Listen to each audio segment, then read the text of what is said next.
सत्य चैतन्य।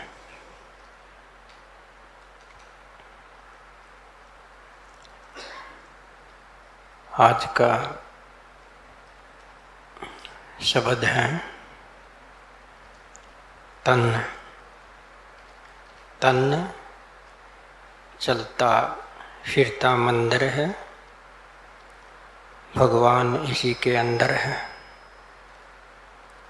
तन यानी शरीर चलता फिरता मंदिर है, भगवान इसी के अंदर है। मंदिर मस्जिद चर्च बनाए, झाड़ू इनमें बहुत लगाए, अंदर झाड़ू कभी ना लाया, कूड़ा सब तेरे अंदर है।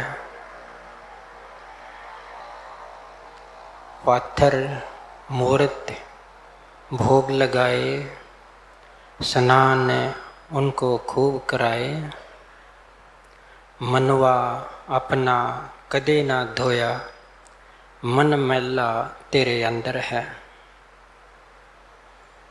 शंख घड़ावल मंदिर बजाए, कथा कीर्तन बहुत कराए, अंदर नाद कदे ना सुनिया, कब का बहरा अंदर है। यज्ञ हवन बहुत कराए, अखंड ज्योति जोत जलाई, अंदर जोत कदे ना लाई, सत्य चैतन्य तेरे अंदर है। तन चलता फिरता मंदिर है, भगवान इसी के अंदर है।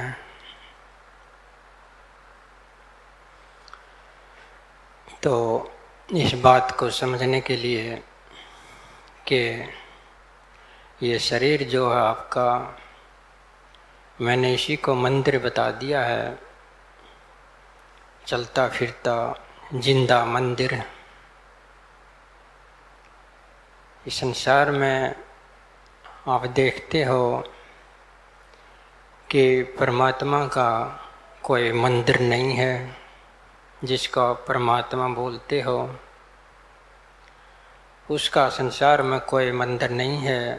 देवी देवताओं के मंदिर हैं, शक्तियों के मंदिर हैं, अनेकों प्रकार के मंदिर मिल जाएंगे आपको। ब्रह्मा का मिल जाएगा, विष्णु का मिल जाएगा, किसी का भी ढूंढो आपको मंदिर मिल जाएगा। लेकिन आप ढूंढो कि परमात्मा का मंदिर कहाँ है। परमात्मा का मंदिर कहीं नहीं है तो केवल ये आपका शरीर है। परमात्मा सीधा इसी के अंदर वास करता है। इसी के अंदर हमने उसको खोजना है, उसको पूजना है, उसको पाना है।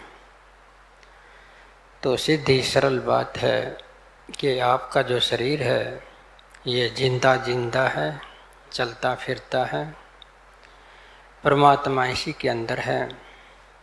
आपको कहीं दूर भटकने की ज़रूरत नहीं है, केवल अपने साथ एक होने की आवश्यकता है। लेकिन इससे पहले आप आगे बढ़ो तो शरीर को आप समझो।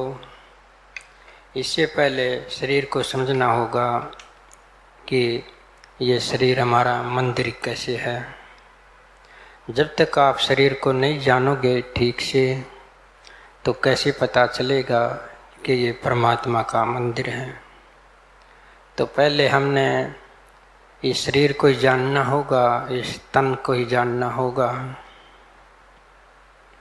आमतौर पर शरीर, ये जो आपका शरीर है इसको ही शरीर बोल देते हैं। जो व्यक्तिगत ढांचा है जो आपके साथ है, आपका माध्यम है, यानी आपका शरीर, केवल इसको ही शरीर बोल देते हैं। व्यक्तिगत तन को शरीर बोल देते हैं। ये इतना ही नहीं है जितना आपको दिखाई देता है। थोड़ा सा आपने समझना होगा कि शरीर में परमात्मा वास तो करता है, लेकिन वो कहाँ से करता है इसके ऊपर हमने जाना होगा। तो ये जो प्रकट शरीर है आपका, आपको मिला हुआ है, ये प्रकट शरीर इतना ही नहीं है, ये स्थूल शरीर। इस स्थूल शरीर के अंदर एक और भी शरीर है, वो कारण सूक्ष्म शरीर है। इस शरीर के अंदर एक और शरीर है, वो सूक्ष्म शरीर है। ये स्थूल शरीर तो इन आँखों से दिखाई दे जाता है, स्पर्श में आ जाता है, लेकिन जो सूक्ष्म शरीर है वो इन आँखों से दिखाई नहीं देता, वो अंदर सुरती आँखों से दिखाई देता है। समझाने के लिए कोई बड़ी बात नहीं है। अगर आप समझो, आपको स्वप्न आ जाता है, स्वप्न आने पर आप इस शरीर में तो नहीं होते, आपके पास एक और शरीर होता है जिसमें तुम रहते हो, जिसे तुम व्यवहार करते हो। स्वप्न में ऐसा होता है ना कि आपके पास एक शरीर होता है, आप स्वप्न में भी शरीरधारी होते हैं। तो जो सूक्ष्म शरीर है जो तुम स्वप्न में भी रखते हो, उसी का नाम सूक्ष्म शरीर है। कई लोग स्वप्न में ना हो करके, ये तो स्वप्न का तो एक उदाहरण दिया है मैंने, ध्यान करने वाले भी सूक्ष्म शरीर को जो है महसूस कर लेते हैं।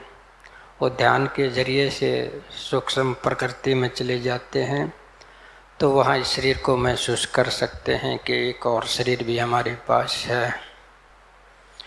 लेकिन कुछ लोगों का मानना है कि अगर हम शरीर से अलग अपने आप को महसूस कर लें, शरीर से अलग हम एक और शरीर में महसूस कर लें, जैसा कि ये शरीर तो यहाँ पड़ा रह जाए और हम एक और शरीर में चले जाएं, उस शरीर में होकर के इस शरीर को देखें।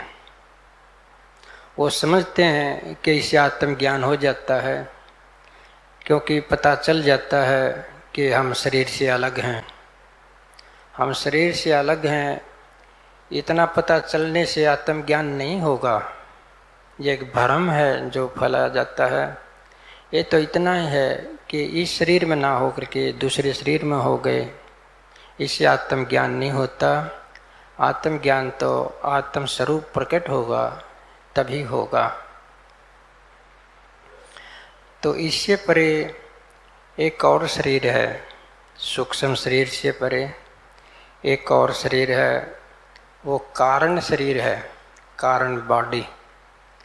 वो कारण है, वो इन आँखों से दिखाई नहीं देता, वो स्पर्श में नहीं आता, वो प्रकट नहीं है। वैसा ही शरीर है जैसे ये आकाश है।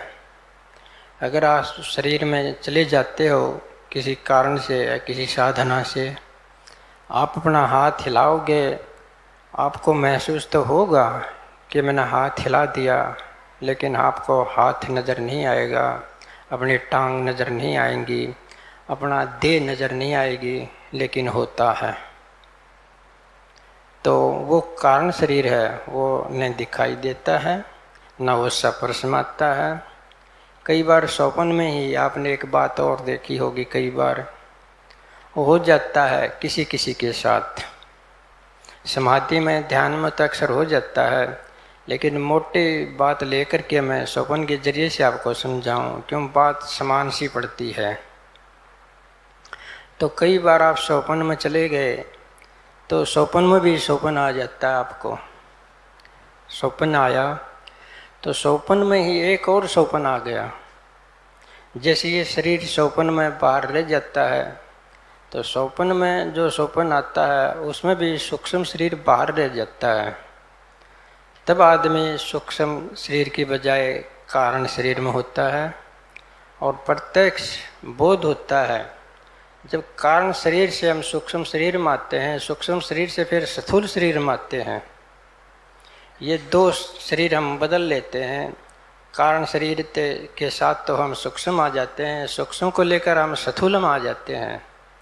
तो ऐसा तो स्वप्न में भी बोध कर सकते हो आप तीनों शरीरों को, स्थूल को, सूक्ष्म को, कारण को।